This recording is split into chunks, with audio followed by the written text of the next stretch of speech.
bakunzi ba Axia Vibe TV, iteka ryanje, iteka ryawe, iteka ryacu, ndagarutse ngaha ani ndabaramutsa Imana ya Josiane umukozi akivi wa Axia n'amahoro cyane n'amahoro mwaramutse cyane mwiriwe bivanye naho muherereye. No musire dusumutumire n'abandi ndondore mufasi babwira abakunzi bacu. Murakoze. Jewe nitwa Niyonkuru Janine Floride, nkaba umuhinga mu bijanye n'imyifato, nkaba nkorera mu kigo APLE, Action pour la promotion de lutte contre l'épilepsie. Yego, murakoze. Murakoze cyane. Murumva yuko asanzwe akora mu bijanye n'ibyo abapsikologe ariko bavuga rega mu kirundi abapsikologe babita gute? Abahinga barabivyimyifato. Abahinga barabivyimyifato. Ico kintu kiragutse rwose Madame Floride. Ico kintu kiragutse rwose. No musi ya Madame Floride ni jewe sinje kwivuza nada. Mugabo naje kumuraba nk'umuhinga asanzwe arabivyimyifato kugira ngo tubandanye muri rwa rukurikirana bya biganiro byacu twagira. Murazi yuko ubuheze twagize twabashije ikiganiro tuvuga ibijanye n'abana bafashwe ku nguvu mu ntara ya Bubanza, turababwira kandi n'indi ntahe y'umuvukanyi wacu Florine yafashwe ku nguvu na papa wiwe. Mu bintu bijanye n'imyifato hariho ibijanye no gufatwa ku nguvu. Abantu bafashe ku nguvu bo kwifata gute Madame Floride? Abo bose ndiko ndavuga bafashe ku nguvu, bamwe abo bana bafashe ku nguvu na se wabo.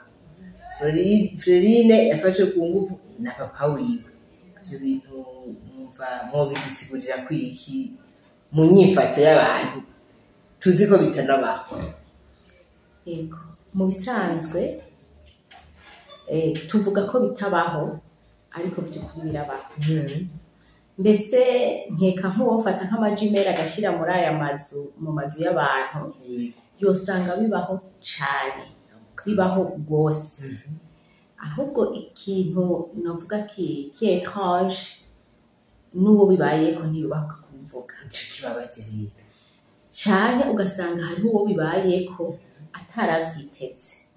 cyangwa ugasanga uwo bibayeko niwe yabitumye atarabizi ko ariwe yabitumye. Hajya barajaho kuvyora ari wabigize. Ndatanga nk'akarorero, si wo umva consciemment, si wo baba wabigize, mugabo tugiye mu mvo n'imvano usanga umengo niwe wabigize. Dutange nk'akarorero, igitsina gore turazi ukuntu kimeze. Umugore ari ngaho nyene kw'Imana yamuremye. Hariho n'abasigaye babwiza bakavuga ngo abagore bagenda n'indya zihiye, murambabarira. Hanyuma umugabo nawe turazi ukuntu aremwe. Rero birashobora gushika umuntu mwigeme akaba ari mu nzu na musaza we. Musaza we yego baravukana, mugabo arafise umubiri kandi kameremere yiwe, igitsina ciwe kirafise ukuntu kimeze yipfuza igitsina gore. Rero bigashika ugasanga basigaye nko mu nzu ari babiri. Basigaye mu nzu ari babiri, kumbure wa muhungu mu mutwe we yabonye mushiki we aramwipfuza, arabona ati ico mumpa ibintu vya gutyo. Wa mushiki we rero yasigara mu nzu, basigaye ari babiri. Urumva hariho ico twokwita proximité, kumenyerana. Ukaca usanga kuri nk'akarorero wa mukobwa bavuga ati musazanje ivyo nta na kimwe, arafashe aciye agenda nko muri dushe, yambaye agakwembe akagejeje. Wa muhungu ari harya arabona. Wa muhungu rero ashobora kuvuga ni musaza we mugabo ivyo ni vya bindi dufatira ku mico n'imigenzo. Nkumbure mu Burundi ni kizira, mugabo ntawe uzi uko mu kindi gihugu ari kizira. Mugabo kubera imico n'imigenzo y'abarundi n'abarundikazi ni kizira. Rero uciriye murumva basigaye banabibona ku marezo sociaux menga n'ibiko bikunda kuba. Ego. Rero urumva wa mwigeme aragiye muri dushe, nkumbure yambaye agakwembe kagufi, canke usanga yiyambariye n'agahisume gatoya canke iki. Wa muhungu kagiye mu mutwe avuga ati ntanjana. Wa mukobwa nawe hari igihe aca avuga ati nkumi nduwo ni musazanje. Canke ugasanga nawe nyine byashitse n'umubiri uciye ubishaka, bikaca biba rero. Rero je nibaze ko ikintu ca mbere nuko abavyeyi tuyaga n'abana. ivyo bintu ka madame nuko nyene usanzwe uri umuganga wavyo biroroshe kuvuga mu bisanzwe ntibyoroshe kuvuga ariko duhamagarira abantu novuga gute éveiller les consciences surtout des parents cyane n'ato mu parent ujya mu tantine ujya mu tonton ndashobora kubona ujya mwana bayikubanga kubise yikubanga awenda guhakorera ko tuzina njya nkumi yawe ko nzi akundana na se ukamubwira ati hari ukamutera inkuru y'ivyo bintu ganote mu bisanzwe biragoye mugoje nka jewe novuga ntegerezo kubivuga ko namaze kubona ko bibaho abatwitura ngaha araza yiyagiriza ubona ko abuza amahoro cyangwa byanamutumye n'amagara mu mutwe yiwe ahungabana nkavuga rero uko biri kose reka tuzitire tutaronerwa reko mvuge mubwira ngo papa wawe bazokugirira cyangwa umusaza wawe cyangwa ujya muhungu mugenda mugura muvuga ati umubiri wawe nk'umwigeme nk'umukobwa urafise ukuntu kwega umubiri w'umuhungu rero uri kandi umuhungu uwo ari we wese tudafashe ngo nuko ari se musaza we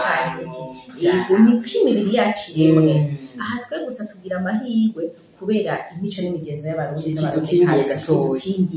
ntahandi ho umubiri n'umubiri rero abavyeyi bo kwihatira kuyaga n'abana bakababwira uko imibiri yabo ikora bakababwira uko bategerezwa kwifata bakamenya yuko navuga gute umubiri wiwe nk'umwigeme cyangwa umubiri wiwe nk'umuhungu nirovuga gute byari nirovuga ati les deux forces négatives na positives kisatia ego ico ni kimwe novuga nohanura ngiye nibuga kantu kamwe ibyo umwana yambagije ngo kubera iki ngo ema ngo ishize kwiyindi ngo zidafatana umwe ngo yiruka cyane musiga ibyo byo force tukambashangire ko ndababwira n'ibyo abahungu n'abakobwa none reka nzokivuga hanyuma mugabo juste naciye mbona iyo example ego rero umusha n'icambere abana canke abakuze bakayaga n'abavyeyi babo canke nabo baba bari kumwe bakabereka yuko imibiri ari uko imeze kandi bakamenya yuko kijya kintu nuko nyene caremwe nta limite none madame Florine hariho igihe wavuze ati hari igihe umuntu anabishiramo n'uruhara mugabo hari igihe n'amatendance aba nk'umwana twomubwira gute ibintu yo kwirinda maze kubona ati nakakugirira ibi hange nyabo nawe fais attention birashobora kuzobandanya nawe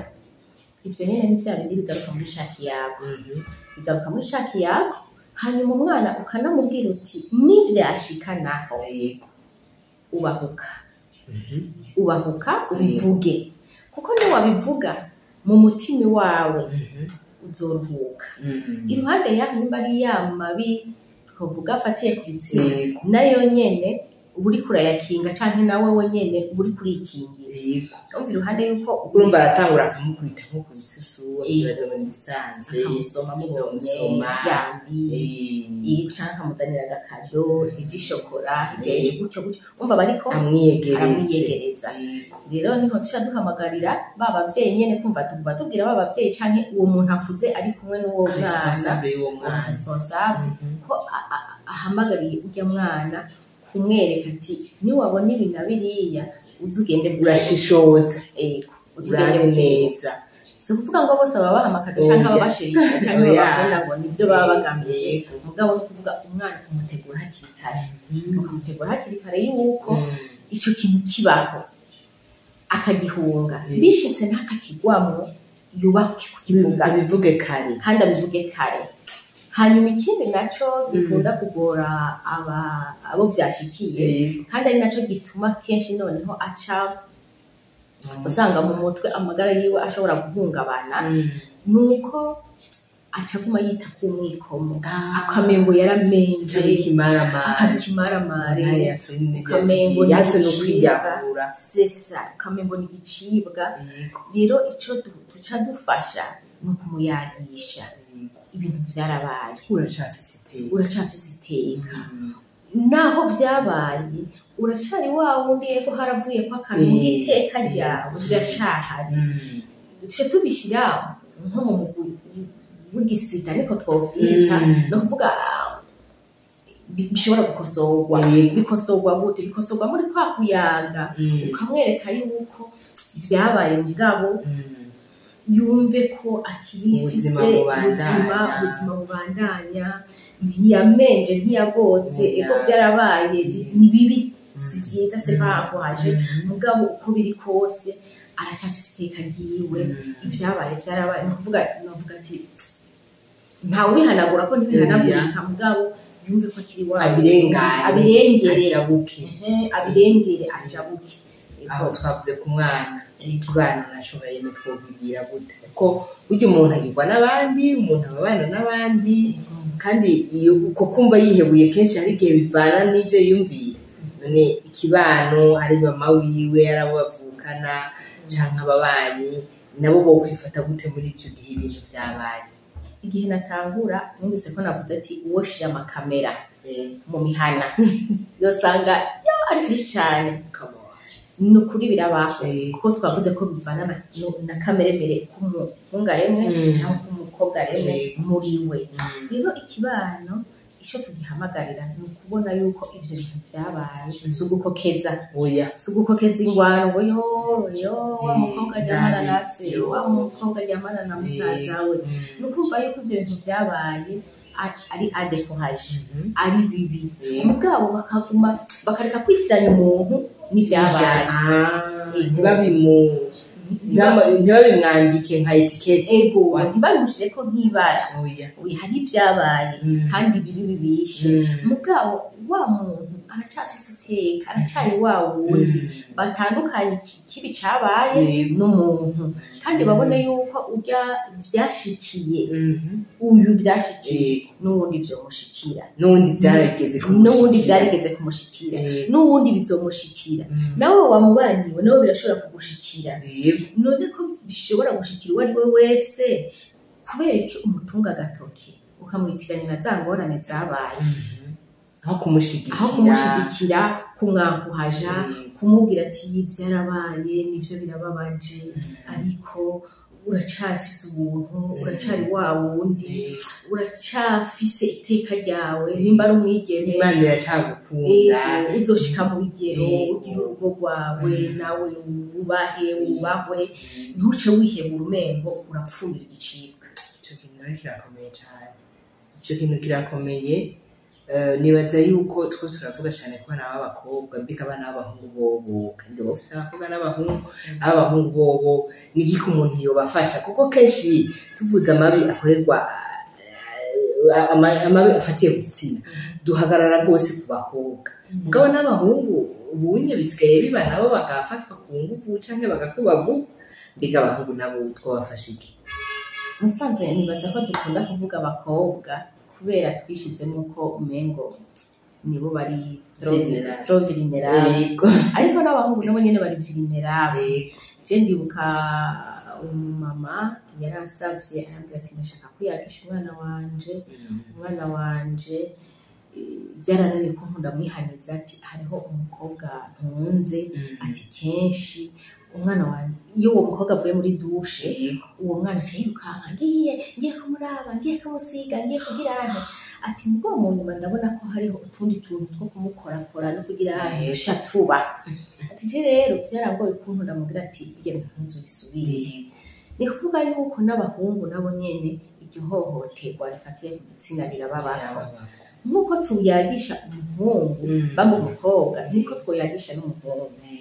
uretse gusa yuko bitaza mu nzira imwe ariko nabo nyine abahungu birabashikira hagaruka ca kiyago c'umuvyeyi n'umwana ca kiyago c'umuntu responsable n'uwo mwana hagaruka ca kiyago ikindi naco co tugira ni cyuko umuhungu ko hajya turavye abahungu barabagoku ati haye pedophile nibo amaso baravye amaso ngo barakwega gose yego kandi bacabishiramo ingufu yego bikaca bija no mu mutwe n'ingoga vyihuta rero abana b'abahungu twobahanurira novuga gute kutaba hafi y'ivyo bintu basa amazi nimba mbonye ko umwana wanje arakunda kuja kuraba umuntu ari gusa ndamubwira rero ameze nka wewe niba ari umuhungu ameze nka wewe cyangwa niba ari umukobwa ameze uko nkamusigurira mbura turavyirinda kubiraba ko vyo gushikana handi bica biza bikicapa mu mutwe bikicapa usanga yashiriyemo ashaka gushika kure ashaka eko abana bose barashaka kumenya donko ivyo ari vyo découvrir ariko umuhungu wewe kenshi usanga bimutumye akusa loin kandi nuko kuntu imico n'imigenzo y'abarundi imeze burya bigeme abakobwa bigeme abagore baracafise akantu gatoya kako bacane ko gutinya pa raporo y'abahungu barindira ibiyiti birakomeye uba nibuka ako kantu wavuze uti ushira amakamera ngaho yosanga ibara ryaraguye mana yadufashe mana tubabari abavyeyi duhaguruke hakiri kare kandi rero umugabo tuma tuvyumva biba abavyeyi sinzi twogira iki kugira ngo abavyeyi bacumve cyane we nta kantu wumva umenga koha banyene niba rero niveau national canke ega amateleviziyo turavuga mugabo umenga n'ubu ntibirabinjira umva nka mwebwe mugeza kure ijwi nibaza ko mukiraba ntakubye hariho umunsi wahariwe gateka k'abakenyezi umunsi wahariwe abakozi n'akazi sinzi ko bobishiramwo muri iyo kadi bakavuga ati hari umunsi wahariwe yuko umuvyeyi ayaga n'umwana ko byose bihera hasi byose hamwe bakimenya bakagishusha yego kurya uzi no muri eklezia no muri leta kurya uzi yuko musanzwe ufise uburyo canke warabimenyereye umwana rero amenyereye ko kuri anniversaire y'akagato aravuga ati je batampaye akagato kuri bamenje bari ikintu cyabaye nta cyabaye tukamenya yuko n'imiburi umuvyeyi afata omwe umunsi nk'umwe mu mezi atatu n'ifaro trimestre wo guha umwana ntabwo uvuga ati ego ndagiye kurondera umwana kumurondera ibizomutunga bizomwigisha bizomubeshaho ndamutembereje nukuri ni vyiza kandi birafasha kuko baze baribuka yuko hariho n'ikindi kintu batakoze kuri bye vacances tuze turashiramo nk'akarorero cyane gukosora ama examen dushiraho amasaha cyangwa bane mutubiri yego cyangwa ngo shaka mukaba muri babiri ugafata muri babiri kamuyagisha umwana nawo ushaka kugira amatemanya yacu ko wabayeho ati nkuwe none uramaze kuyagira umwana wakuntu bakundanye na papa wawe uramaze kuyagira boje ndamaze kubibabwira kenshi Imana namawe bari hafi akababwira ingene twabanye mugabo sinzi ko ari Imana nagize kubera nabaye hafi y'abana banje cyane bamfata nk'umugenzi akantu kose baraza kumbarira eko hari utwo banyegeza mugabo uza wumva kubera umugenzi wawe nta kintu umunyegeza warakinyegeza uzamva umunsi umwe ngo yo urazi gafroni ugasanga wabivuze eko ico rero nico uvuze yuko abavyeyi benshi bogira abana abagenzi canke barya ashobora no kuba atabaye muri kwa papa we na mama wiwe mugo umuntu amureze canke harya ahantu haba nk'umu responsable tugerageze ko twebwe abakuze nitwe twubahura abana umwana yega ashobora kuza kukwigira ko umugenzi kugusaba umugenzi ego ni vyiza mugo twebwe abavyeyi twubahura abana tubayagishe tubahako kanya nivyo ubuzima bwaragoye nivyo biragoye muhaguma yiruka umwanya mugabo nako kantu avuga ati karahara mu ruganda ntibacu kubera kubagaburira umukate no kubaha umuceri ntibikwiye ntibihagije Madame Floride je numva sinavuga ngo ndanyuzwe inyota iracyariho kumbura nitumva yandi matemoignage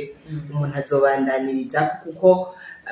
gufatwa ku nguvu si ibyo bibiri gusa twabonye biri ubwoko bwinshi tuzoza muna tuyage n'undi munsi bijanye n'intandara nazo nabivuze ngitangura ibintu by'imyifato biragutse cyane none ngira ndagukengurukire gira kajambo novuga ngo kanyuma abakunzi bacu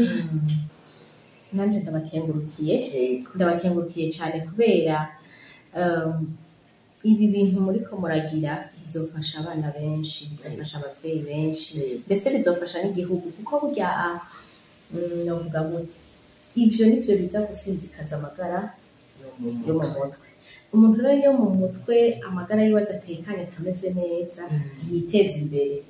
aba atiteza imbere ntateza imbere n'umuryango adateje imbere n'umuryango n'igihugu ntigishikirwa rero burya mwebwe mwitwa ngo muri mu myifato muri sosiyete gukaburira abantu ukuntu bokwigenda n'ukuntu bokwifata ariko burya muriko murakontribua muri le développement du pays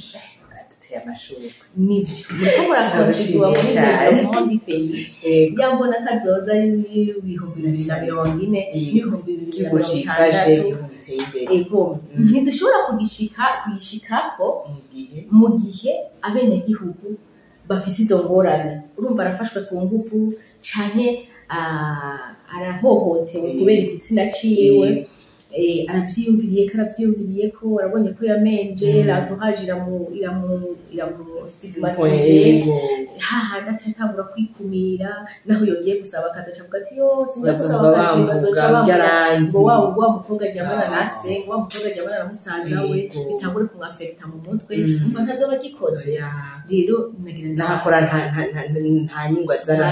nta produit ntaba rentable nico gituma rero ndabashimira cyane nongera ndabatera intege mbere mu explore impande zose twabwiye ko ngaha ni ivuriro rikuru ry'intandara rero si intandara gusa mu bisanzwe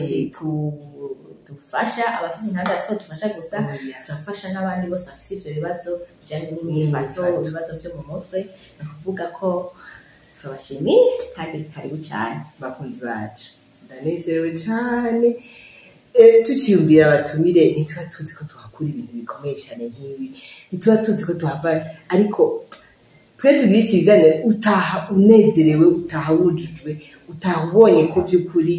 iteka rigiye gushikira abantu bose none rero mubandanye mugira amakomantere cyane cyane kuko mu makomantere niho dukura ibindi biganiro tuzokora ibindi bibazo mufise twovuga ko kugira ngo bishike kure mugira amajeme mugira amapartage kugira ngo by'ukuri bishike kure dufashe benshi dufashe igihugu cacu dufashe mbese n'isi yose murakoze cyane mugira muba mwubahwa mugira iteka